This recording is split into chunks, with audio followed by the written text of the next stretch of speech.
Salut les amis, bienvenue. L'escroquerie, le banditisme, on a tout mis ça sur la tête et avec raison de l'élite française. Des gens viennent chez vous, prendre vos parents, aller construire leur pays. Après, comme si cela ne suffisait pas, il revient, vous coloniser, vous utiliser et quand ils veulent partir, ils vous imposent des choses, des accords coloniaux, les amis. Et ce qui est choquant, c'est que près de 60 ans après les indépendances, aucun politicien africain, je vais dire, pour la majorité, parce que des gens comme Kwame Nkrumah, comme Modibo Keïta, comme Olympio du Togo, comme Patrice Emery Lumumba, comme Thomas Sankara, comme Mario Ngwebi, avaient essayé. Mais comme ils étaient peu nombreux, on les a éliminés, les amis. On appelle ça la convention d'exemption de double imposition. Je répète, la convention d'exemption de double imposition. Ça veut dire quoi concrètement, les amis?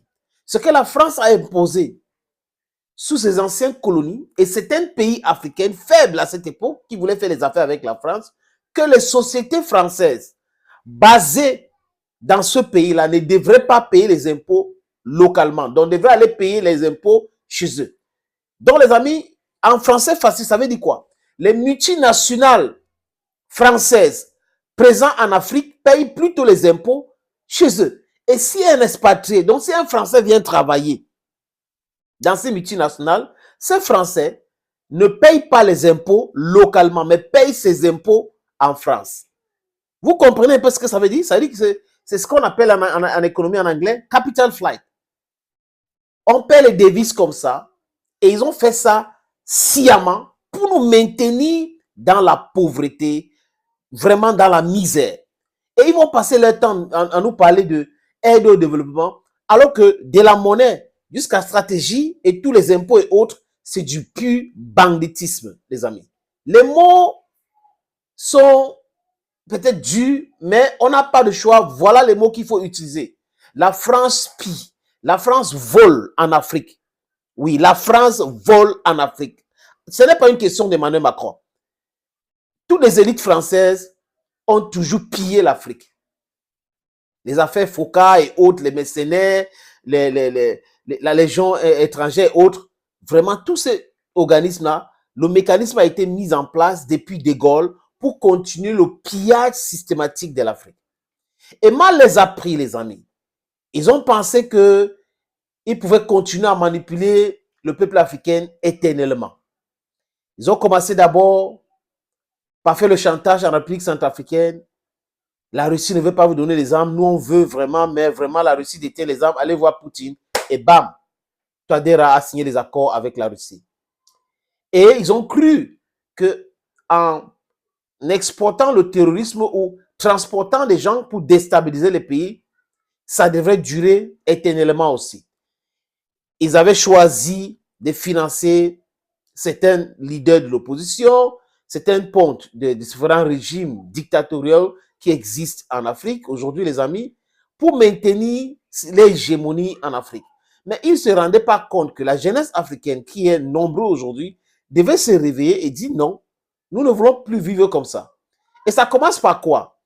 La jeunesse africaine traverse la Méditerranée, parfois pour aller en Europe, on leur refuse le visa. Après, les mêmes élites du gouvernement français disent quoi? Successivement, hein, que leur pays ne peut pas accueillir toute la misère du monde.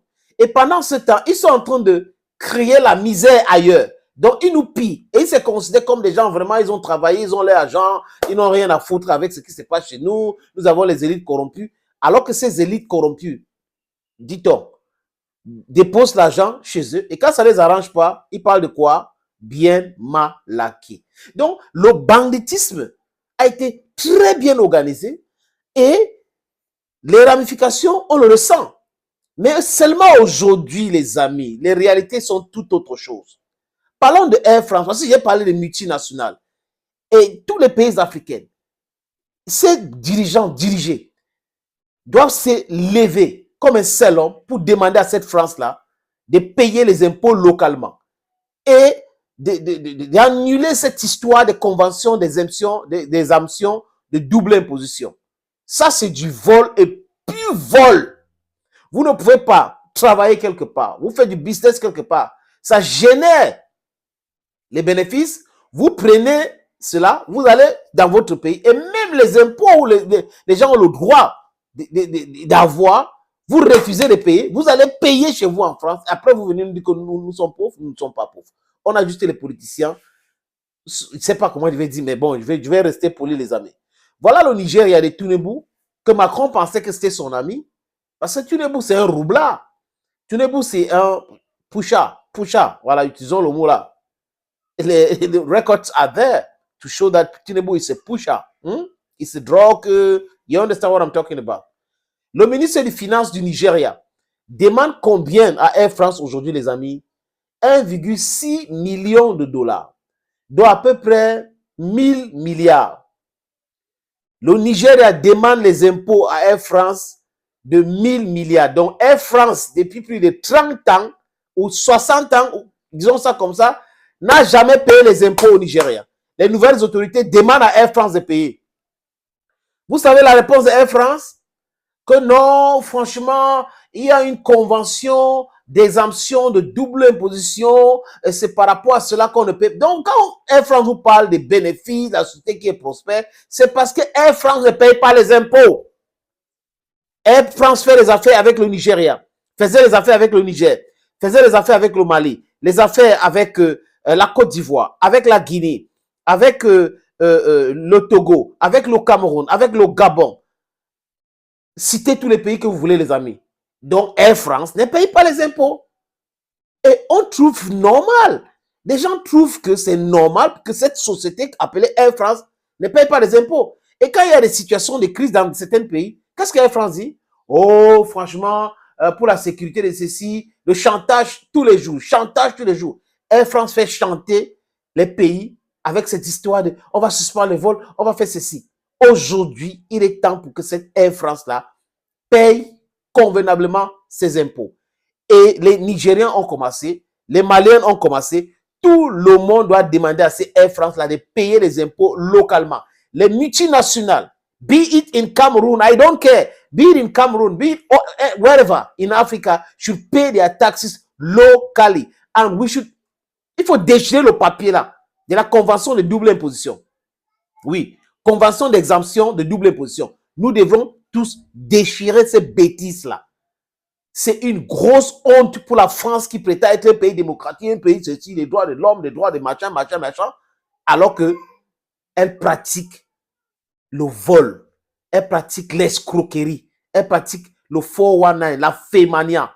Oui, nous, Africains aujourd'hui, nous disons à Air France et tous les multinationales françaises et européens, vous allez payer vos impôts localement. Thank you, friends, for watching this video on this platform. Stay blessed and bye for now.